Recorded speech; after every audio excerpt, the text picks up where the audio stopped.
Hi, my name is Daryl Bradley, and I'm here to talk about parental alienation. Parental alienation is when one parent physically, emotionally, or psychologically removes a child from the other parent's life.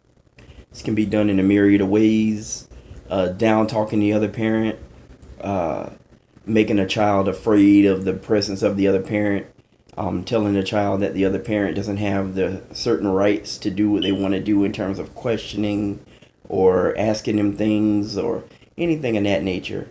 Um, Even just downright keeping the kids from the other parent, no matter what court orders or any decree or amendment says. Um, this is a terrible, terrible thing to do, but it's very prevalent in today's society with all the breakups and divorce and all that goes on. Um, I think one of the biggest things and reasons that it happens is more prevalent with women alienating men from it, but definitely there are men who alienate women.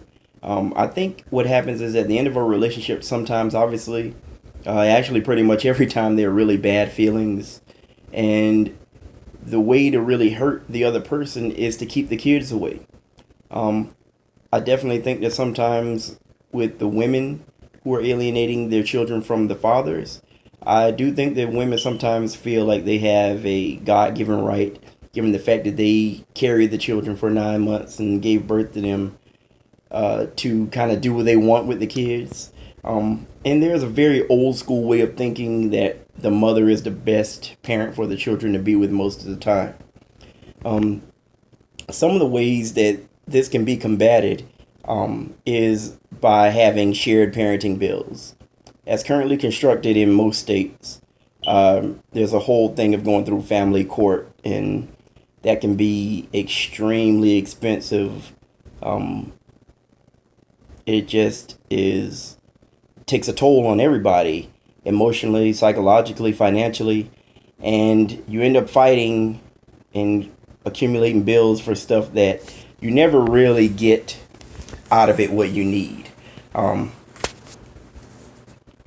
in Kentucky, just recently, I think it was last year, they introduced a shared parenting bill, which essentially says that if you get a divorce and you have children, uh, custody is split 50-50. That's in the best interest of the children.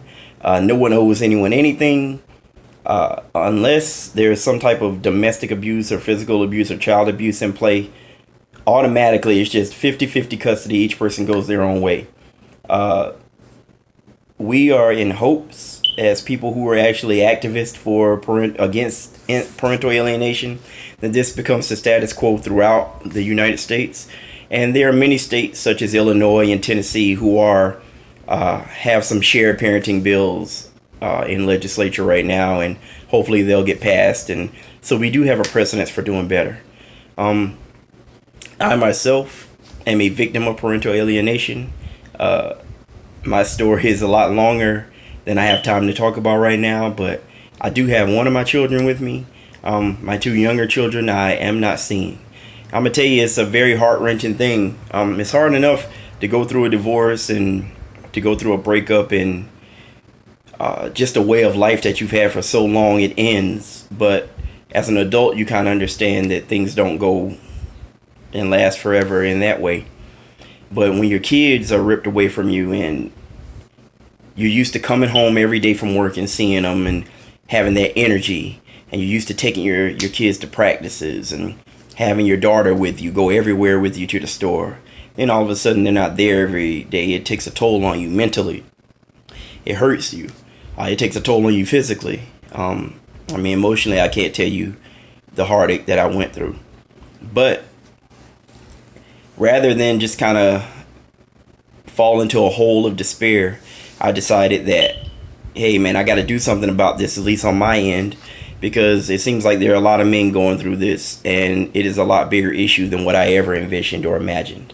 Um, I hate the fact that it happens, um, but it is happening. But I think there's a bright future for it. I do think that the efforts to help it are two pronged. You have the fathers' rights movement, which is more of a legal movement to help push legislature along to kind of get some of these laws changed so we can have shared parenting bills.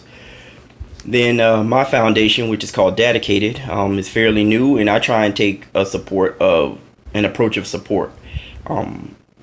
Until we get to where we need to be, there are a lot of men and women out there who need support emotionally, physically, financially, while they're going through it. There definitely needs to be support for the children as well. So that's where we go along with that. It's a tough subject to talk about, and it's one that is long, and I hope that there is a bright future. And I know there's a bright future, and that's definitely what I'm working towards. And there's thousands and thousands, maybe even millions of people working towards that. So, in closing, man, I really like to thank you guys for listening to what I had to say about it, and I hope you enjoy it. Thank you.